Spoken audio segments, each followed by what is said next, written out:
अगर हम बात करें तो अंबाला सीट की अगर हम बात करें तो अंबाला सीट के ऊपर वरुण चौधरी को यहां से कांग्रेस पार्टी ने चुनावी मैदान में उतारा है। जी हां, वरुण चौधरी को अंबाला लोकसभा सीट से चुनावी मैदान में उतारा है और उनके सामने है बंतो कटारिया। जी हां, बीजेपी की तरफ से बंतो कटारिया चुनावी मैदान में खड़ी है और वहीं कांग्रेस पार्टी ने वरुण चौधरी को चुनावी मैदान में उतारा है।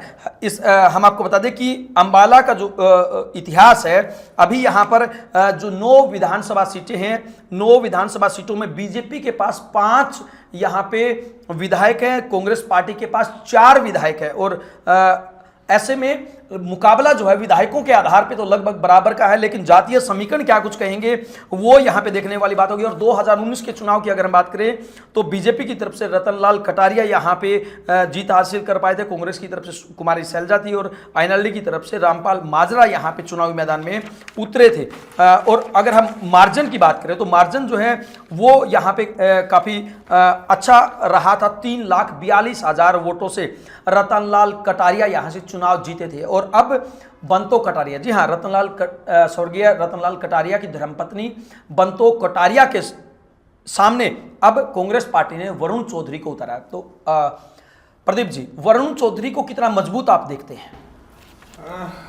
देखिए अजय जी, वरुण चौधरी की जहाँ तक बात है, वो एक कद्दावर राजनीतिक परिवार से आते हैं। उनके पिताजी श्री फूलचंद मुलाना जी कांग्रेस के प्रदेश अध्यक्ष भी रहे, मंत्री भी रहे, बड़े लंबे समय तक उन्होंने करीब 40 साल उस इलाके की राजनीति की है और अब उनकी राजनीतिक विरासत को वरुण चौधरी अच्छे तरीके से संभाल रहे हैं जी। और जहाँ तक बात है भारतीय जनता पार्टी की उम्मीदवार श्रीमती बंतो कटारिया जी की, स्वर्गीय रतनलाल कटारिया जी की असामयिक मृत्यु के बाद लगभग 1 वर्ष से ये सीट खाली थी, तो उनकी धर्मपत्नी को भारतीय जनता पार्टी ने अपना उम्मीदवार बनाया है। जहाँ तक बात है वरुण चौधरी की, कांग्रेस की खेमेबंदी के अनुसार अब यदि हम देखते हैं तो वरुण चौधरी वैसे कभी शैलजा जी के खेमे में माने जाते हैं, तो लेकिन उनका सभी कांग्रेस के सभी गुटों के साथ अच्छा तालमेल रहा है और इसीलिए आधार पे उनको टिकट दी गई है, क्योंकि उनका कोई लंबा चौड़ा विरोध नहीं था इस सीट पे और वही सबसे वो मजबूत उम्मीदवार भी थे। परंतु ये अंबाला की जो सीट है अजय जी, वो एक शहरी मतदाता इस पे बहुत ज्यादा है। अंबाला शहर, अंबाला छावनी, यमुनानगर, जगाधरी और नारायणगढ़ का इलाका, जहां से वर्तमान मुख्यमंत्री नायब सिंह सैनी जी जिस इलाके से आते हैं जी, वो भी इसी सीट पे है। तो कहीं ना कहीं मैं समझता हूँ कि वरुण चौधरी के लिए काफी मुश्किलें जरूर खड़ी होंगी और बाकी आने वाला समय, क्योंकि आज ही टिकटों की घोषणा की गई है, तो समय बताएगा कि चुनाव किस करवट बैठता है।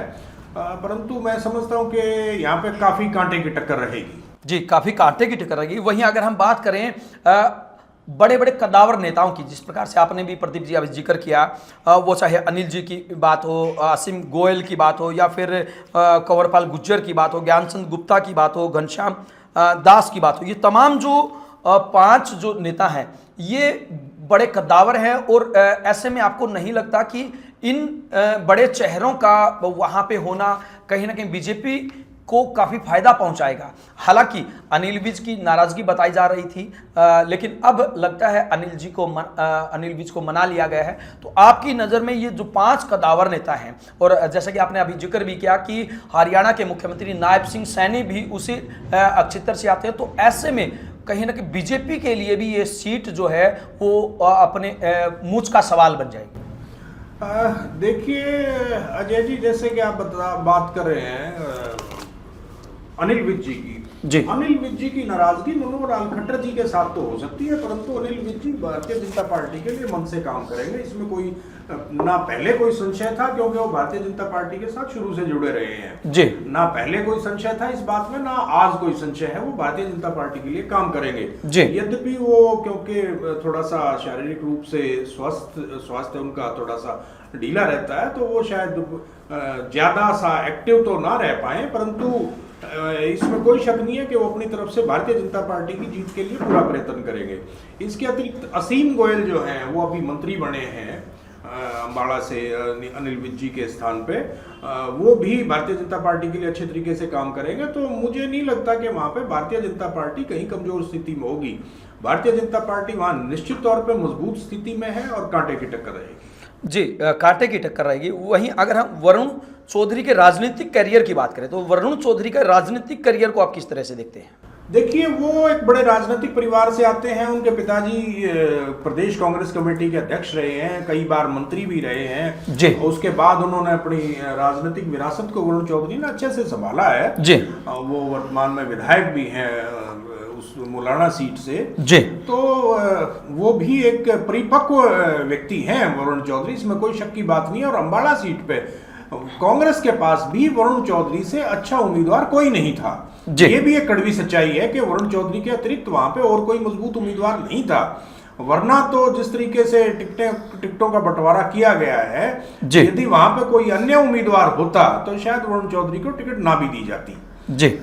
तो मैं समझता हूं कि कांटे की टक्कर रहेगी। यद्यपि वरुण चौधरी बहुत अच्छे उम्मीदवार हैं अंबाला सीट से, फिर भी मैं समझता हूं कि बंतो कटारिया का कहीं ना कहीं भारी पड़ती दिखाई देगी। जी कहीं ना कहीं यहाँ पे भारी पड़ती हुई बंतो कटारिया नजर आ रही है। वहीं अगर हम बात करें अंबाला सीट के राजनीतिक जातीय समीकरणों की, तो जातीय समीकरण भी यहाँ पे काफ़ी महत्व रखते हैं, क्योंकि जब भी चुनाव की बात हो और जातिगत आधार पे अगर बात ना की जाए तो कहीं ना कहीं यहाँ पे बेईमानी होगी।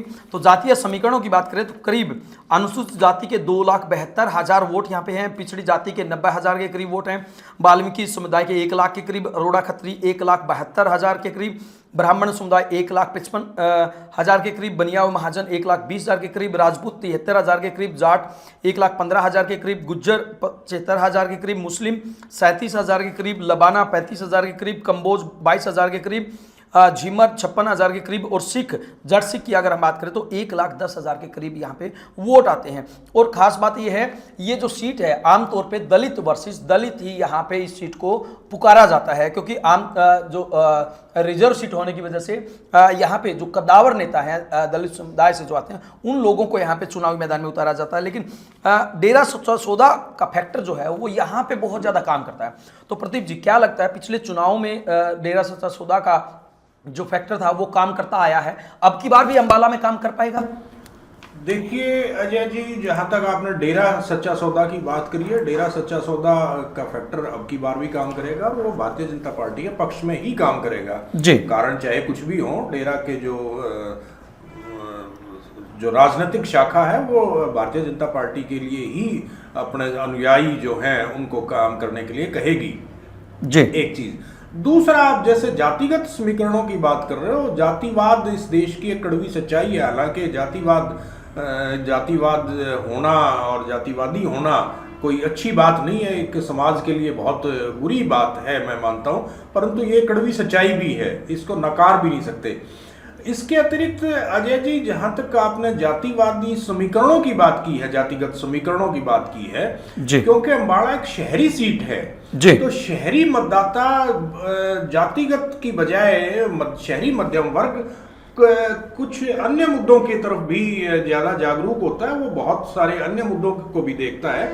वहां पे जातिगत समीकरण कहीं ना कहीं जो ग्रामीण इलाके की अपेक्षा थोड़े से गौण हो जाते हैं, थोड़े से कमजोर पड़ जाते हैं। तो मैं समझता हूं कि क्योंकि ये अंबाला एक शहरी सीट है, और दूसरा वहां से क्योंकि मुख्यमंत्री उस इलाके से बने हैं, क्योंकि वो इलाका मुख्यमंत्री जो नायब सिंह सैनी जी है उनमें एक अपनापन देखता है, स्वाभाविक बात है।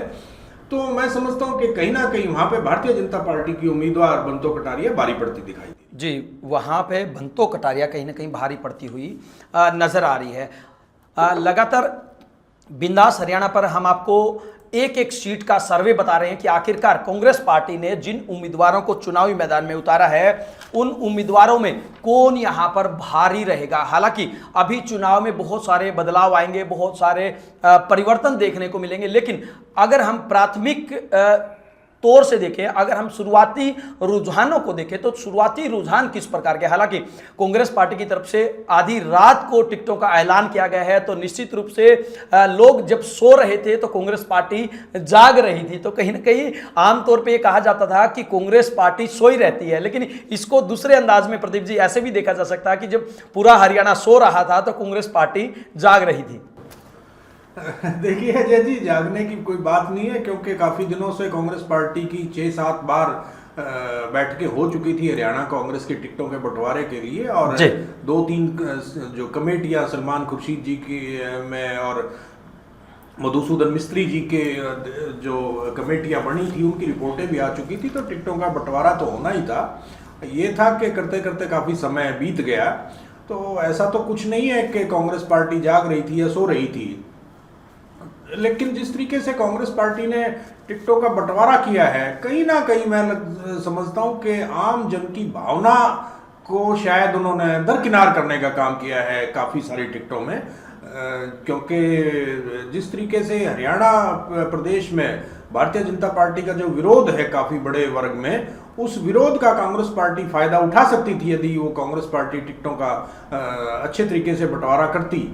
परंतु क्योंकि कांग्रेस पार्टी की एक बड़ी भारी समस्या है जिस पे शायद पता नहीं नेतृत्व क्यों ध्यान नहीं दे रहा है या दे नहीं पा रहा है जी। कि जो जिस तरीके से कांग्रेस पार्टी गुटबाजी में बटी हुई है, कांग्रेस पार्टी बजाय मजबूती के अपने गुटों की को ध्यान में रखते हुए टिकटों का बंटवारा कर रही है, तो इसका कहीं ना कहीं कांग्रेस पार्टी को खामियाजा भुगतना पड़ेगा। जी, इसका खामियाजा कांग्रेस पार्टी को भुगतना